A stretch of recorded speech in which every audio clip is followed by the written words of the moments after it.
2, reforma agraria. Ada penyampaian 5 materi dari masing-masing pemateri dari materi 1 sampai materi 3. Pertama-tama kita akan mendengarkan pemateri dari materi 1. Kami persilakan untuk pemateri dari materi 1 untuk menyampaikan poin-poin di depan.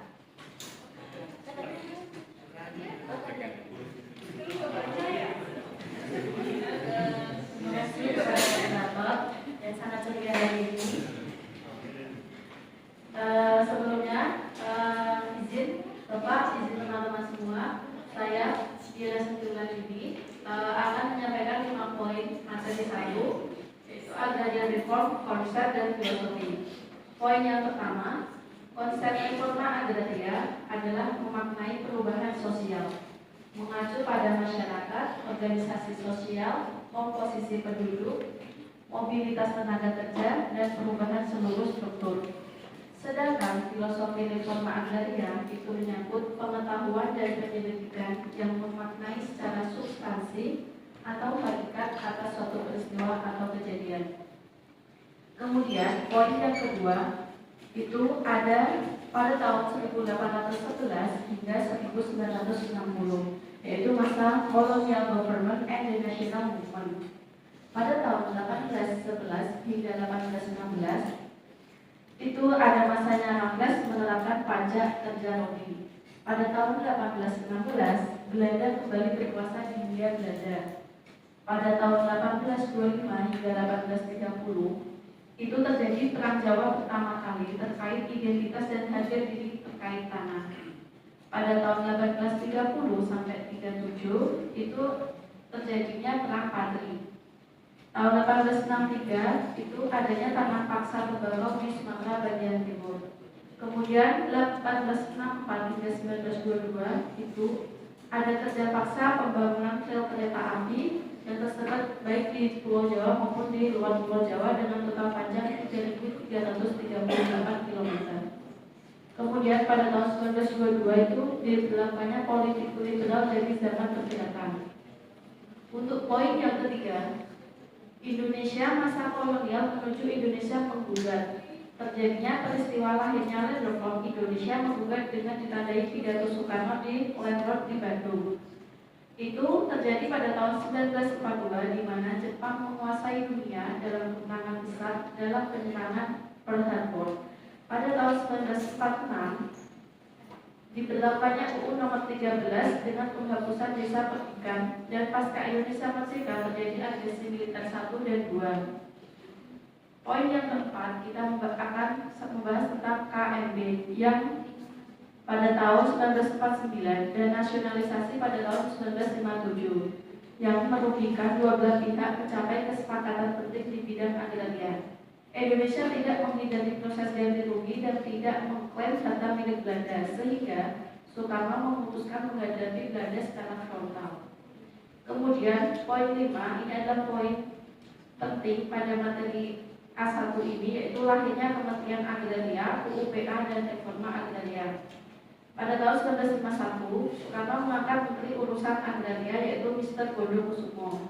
Pada tahun 1954, pendaftaran tanah di bawah Departemen Kehakiman sesuai dengan UU nomor 24 tahun 1954. Pada tahun 1955 hingga 1957, pembentukan kantor agraria daerah dan kepresidenan. Pada tahun 1957, pengambil alihan perusahaan Belanda. Pada tahun 1958, diberlakukannya UU nomor 86 tahun 1958 tentang nasionalisasi dan UU nomor 1 tahun 1958 tentang penghapusan tanah pabrik proyek. Dan pada tahun 1960 yang kita ketahui bahwa itu adalah tahun lahirnya UUPA, maka terjadi perubahan kelembagaan agraria. Demikian 5 poin yang dapat saya sampaikan. Saya kembalikan kepada moderator. Wow, bagus banget 5 poin yang disampaikan oleh Mbak Diana tadi. Tepuk tangan dulu dong. Oke, sekarang kita akan mempersilahkan pembahas pertama untuk menyampaikan kritiknya terkait 5 poin yang disampaikan oleh Mbak Diana tadi. Untuk pembahas pertama, persilakan. Baik, terima kasih atas kesempatannya.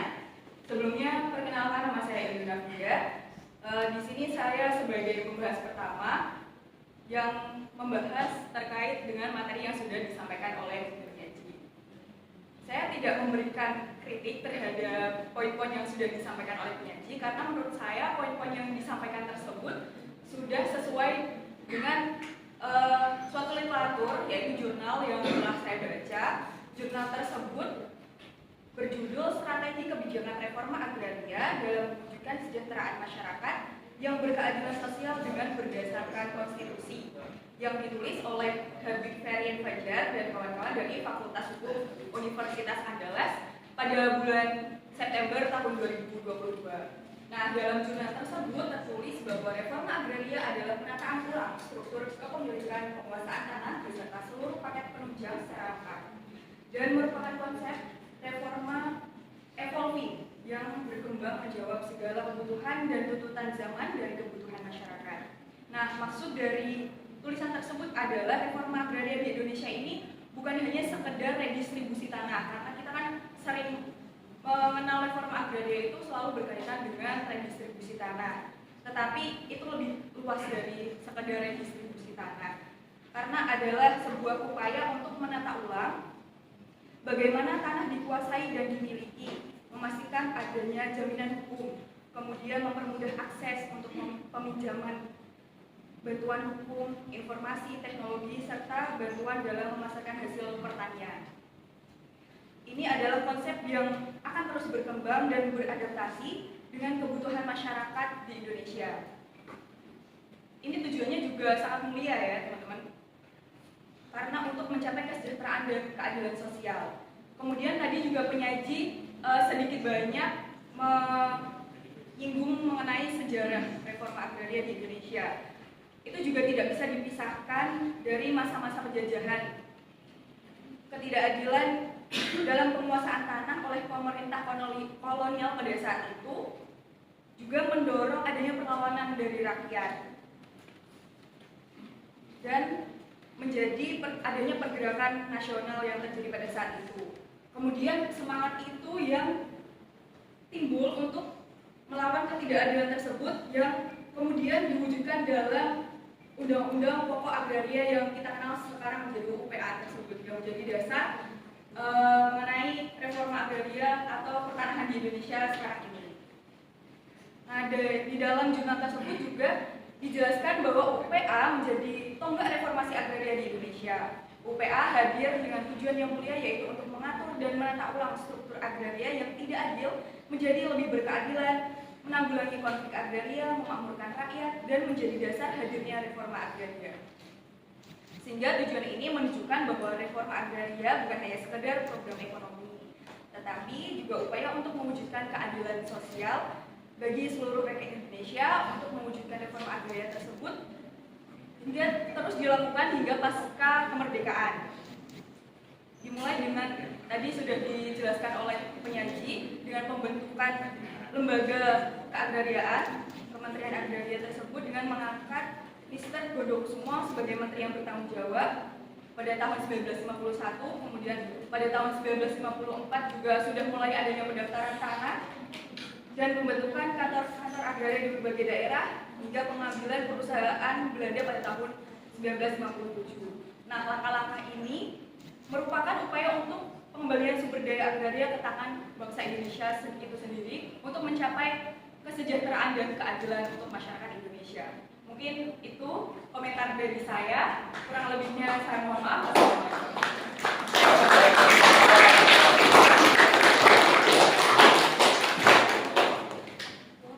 Wow, bagus banget opininya Kak Iyun. Terima kasih Kak Iyun. Baiklah, sekarang kita akan mempersilakan untuk penyaji yaitu Mbak Diana untuk menyampaikan pendapatnya terkait komentar Mbak Iyun tadi. Kepada Mbak Diana, silakan. Terima kasih. Terima kasih saya ucapkan kepada Pemerintah Satu karena komentar yang berhubungan dengan materi ini sangat membantu kita membuka pikiran kita, sehingga yang dapat saya sampaikan juga terkait dengan Pemerintah Satu dengan adanya jurnal yang telah dibaca tadi. yang diterapkan bahwa reformasi agraria itu adalah penataan ulang struktur pemilikan dan penguasaan tanah beserta seluruh paket penunjang secara lengkap. Di sini saya sangat setuju dengan gagasan pembahas 1 yang disampaikan. Itu reforma agraria itu memang harus memahami secara luas, bukan hanya sebatas redistribusi tanah, tetapi juga mencakup aspek hukum, sosial, dan ekonomi, di mana ketimpangan penguasaan tanah sejak era kolonial itu telah menciptakan ketidakadilan yang diwariskan hingga saat ini. Dan UUPA itu menjadi langkah penting dalam mengatasinya, meskipun implementasinya itu masih menghadapi beberapa tantangan pada saat ini. Kemudian, RA itu tidak hanya bertujuan meningkatkan produktivitas ekonomi, tetapi juga memastikan akses yang adil terhadap sumber daya tanah bagi masyarakat kecil. Oleh karena itu, kebijakan RA yang efektif harus berkelanjutan. Kemudian, dengan demikian, saya menegaskan bahwa reforma agraria bukan hanya persoalan redistribusi tanah, tetapi juga harus melibatkan aspek hukum, sosial, dan ekonomi guna mencapai keadilan. Untuk moderator, silakan dilanjutkan ke pembahasan. Oke, biar gak lama kita lanjut aja ke pembahas 2 ya. Untuk pembahas 2 persilakan.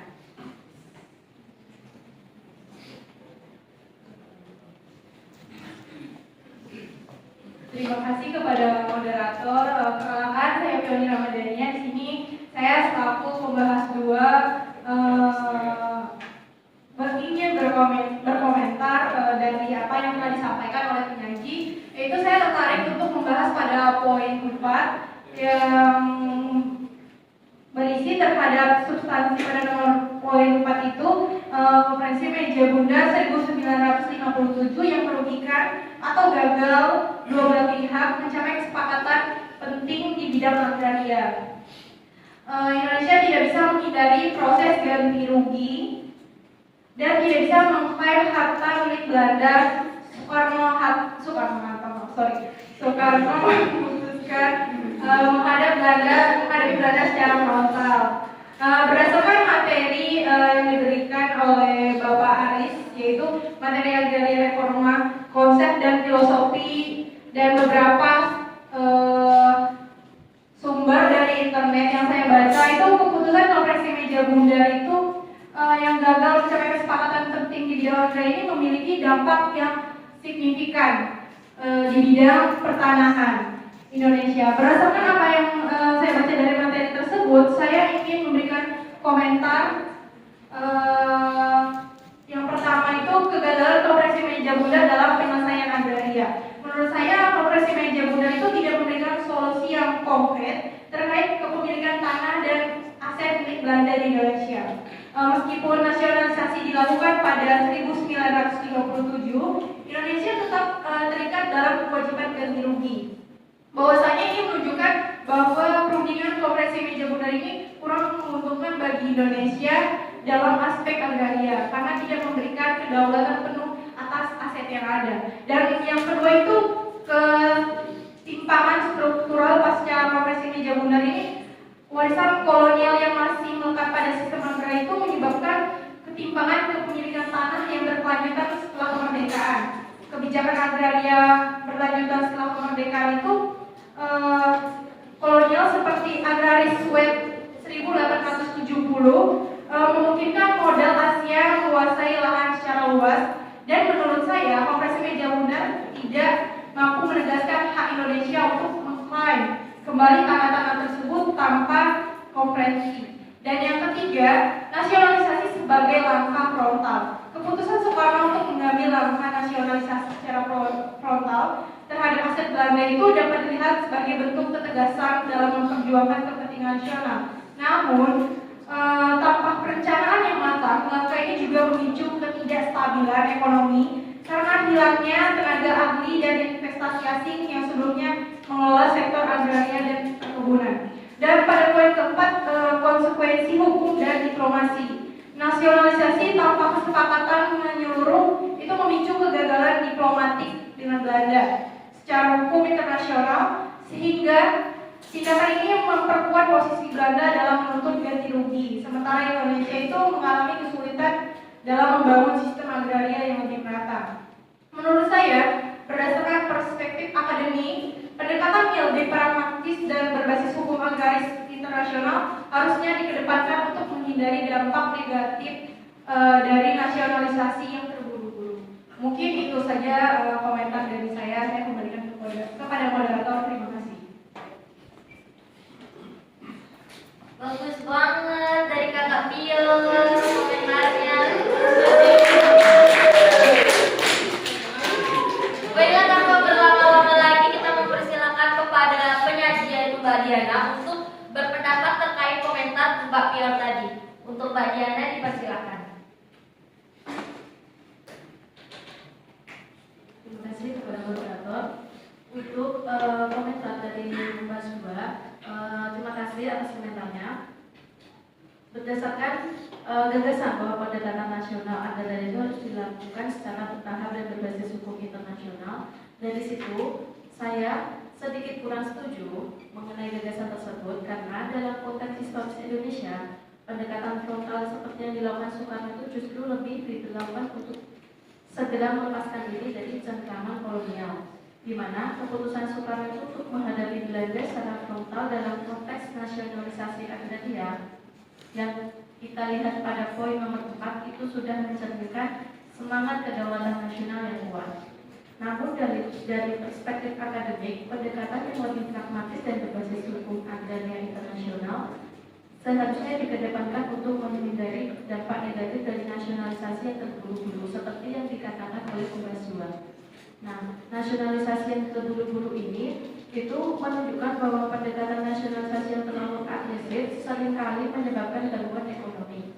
Oleh karena itu, meskipun pendekatan frontal dapat dipahami dalam konteks perjuangan kemerdekaan, tetap diperlukan strategi yang matang agar nasionalisasi agraria dapat berjalan secara efektif tanpa menimbulkan instabilitas ekonomi dan hukum di masa depan. Demikian yang dapat saya sampaikan, saya kembalikan kepada moderator.